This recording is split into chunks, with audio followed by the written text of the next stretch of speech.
Hello दोस्तों। अंजना के channel में आप सभी का हार्दिक स्वागत है। तो आइए दोस्तों, आज मैं आप सबको एक बहुत सुंदर मोटिवेशनल स्टोरी सुनाना चाहती हूँ। दोस्तों, उज्जैन नगरी में एक राजा रहता था। उसके छोटे भाई का नाम मुंज था और उस राजा के एक 5 साल का बेटा था, उसका नाम भोज था। राजा अचानक मारा गया। उसके छोटे भाई का नाम मुंज था। तो युवराज अभी जो था राजा, वो युवराज भोज जो था, तो अभी बहुत छोटा बच्चा था, 5 साल का। तो युवराज भोज के जो चाचा हुए मुंज मुंज ने अपने भाई का राज्य का कारोबार संभाला। अब सब लोगों ने ये डिसाइड किया कि जब तक युवराज 17-18 साल का नहीं होता, तब तक उसका चाचा मुंज ही इस राज्य का कार्यभार संभालेगा। तो आज से तब तक मुंज ही इस राज्य का राजा होगा, जब तक कि भोज छोटा है। तो दोस्तों, तब तक जब 9.5 साल बीत गए, तो जो राज्य में जो लोग थे, जो मुंज के करीब जो लोग थे, उनके मन में डर जागा।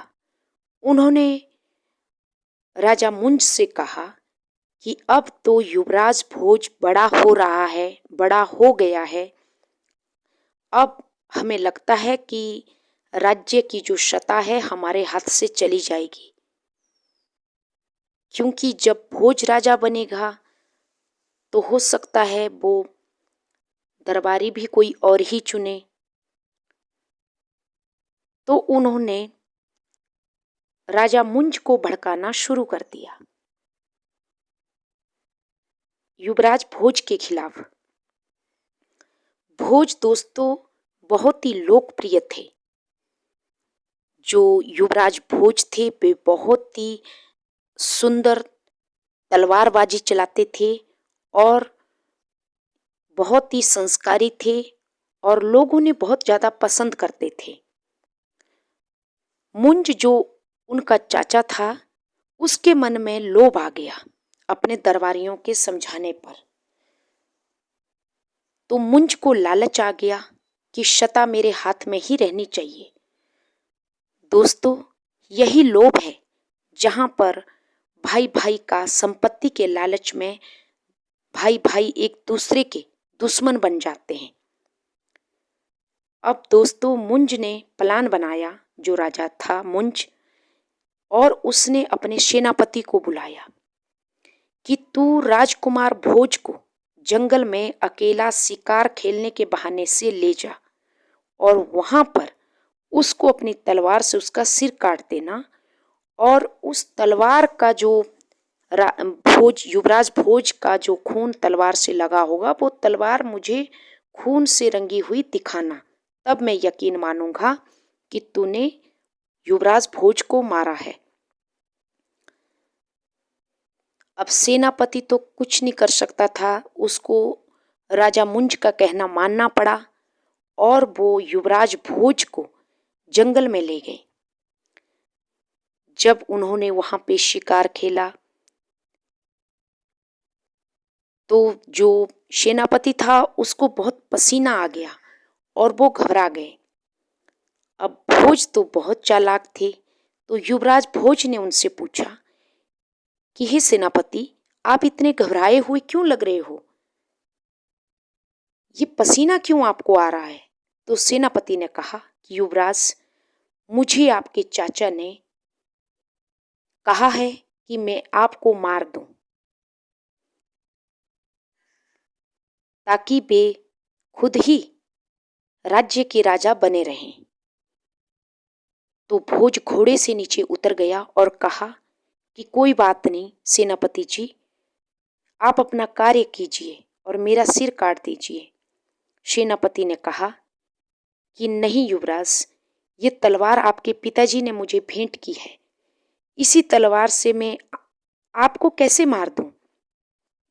सेनापति ने कहा कि ये जो 3 पहाड़ियां हैं, उस पार मेरी बहन का घर है। आप मेरी बहन के पास चले जाइए और कुछ समय वहाँ रहकर फिर आप सन्यासी बनकर जंगल में साधु का भेष धारण करके ही रहें। मैं आपको मारना नहीं चाहता। तो इस पर भोज ने कहा कि फिर आप मेरे चाचा को क्या कहेंगे? तो उसने कहा कि जो हमने ये जंगली प्राणी मारा हुआ है, मैं इसी का खून आपके चाचा मुंज को दिखा दूंगा कि मैंने युवराज भोज को मार दिया है। भोज ने कहा कि ठीक है, लेकिन भोज ने कहा कि मेरे चाचा बहुत समझदार व्यक्ति भी हैं। आप मेरी तरफ से खून से लिखे हुए ये 2 श्लोक ले जाएं और मेरे चाचा को कहना कि ये मरते समय युवराज भोज ने अपने हाथों से लिखा था। ये मेरे चाचा के लिए आप ले जाना कि मैंने अंतिम क्षण में ये श्लोक लिखा था अपने चाचा के लिए। तो भोज ने वहीं जंगल से भोज पत्तर लेकर एक लकड़ी से, जो पशु मरा हुआ था उसी के खून से, एक लकड़ी से अपने चाचा मुंज को एक श्लोक लिखा और उस श्लोक को सेनापति के हाथ से भेज दिया। अब जैसे ही सेनापति ने वो खून से सनी हुई तलवार देखी तो वो खुश हो गया, मुंज। अब मुंज ने कहा कि भोज ने कुछ मरते वक्त मेरे लिए कोई संदेश बोला या कुछ लिखा? तो सेनापति ने कहा कि हाँ महाराज, उसने अपने खून से मरते समय आपके लिए भोजपत्र में 2 श्लोक लिखे हैं। भोज ने लिखा था कि मेरे प्यारे चाचा जी, एक राजा हुए मानधाता हमारे कुल में, वो भी खाली हाथ चले गए। एक हुए युधिष्ठिर, वो भी खाली हाथ चले गए। ना जाने कितने राजा आए और कितने खाली हाथ चले गए। वो सब तो निकम्मे राजा थे।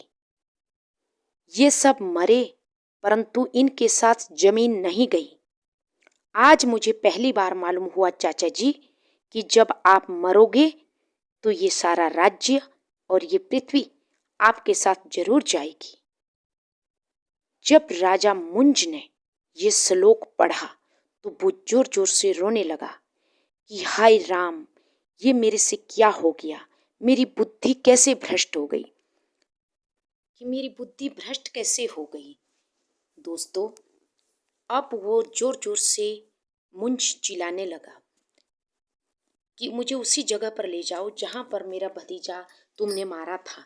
इस पर जो सेनापति था वो बहुत जोर से हंसा और उसने कहा कि महाराज, मुझे पता था कि आप ऐसा ही करोगे। महाराज, आप बुरे नहीं हैं। बुरे हैं वे दरबारी जिन्होंने आपको युवराज भोज के खिलाफ भड़का भड़का के आपके कान भर दिए। महाराज, रामायण काल में कैकेयी बुरी नहीं थी, बुरी थी मंथरा, क्योंकि वो कैकेयी के कान भरती रहती थी उल्टे सीधे। महाराज, राजा भोज मरे। महाराज, युवराज भोज अभी भी जिंदा हैं। वो मैंने सुरक्षित अपनी बहन के पास पहुंचा दिए हैं और वो साधु के भेष में आ गए हैं। इस पर सेनापति को राजा मुंज ने कहा कि नहीं, तुम मुझे वहीं ले चलो। और घोड़े पर बैठकर सेनापति के साथ राजा मुंज और अपने भतीजे भोज के चरणों में गिरकर जोर जोर से रोने लगा कि भोज, मुझे माफ कर दो, मुझे माफ कर दो। इस पर जो भोज था उसने कहा कि चाचा जी, आप क्यों माफी मांग रहे हैं? जैसा आप चाहते थे मैं तो वैसे ही सन्यासी बन गया हूँ, आप राजा बने रहिए। इस पर दोस्तों उसके चाचा जी ने कहा कि नहीं पुत्र, सन्यासी बनने की उम्र अब मेरी है और तुम एक राजा बनो।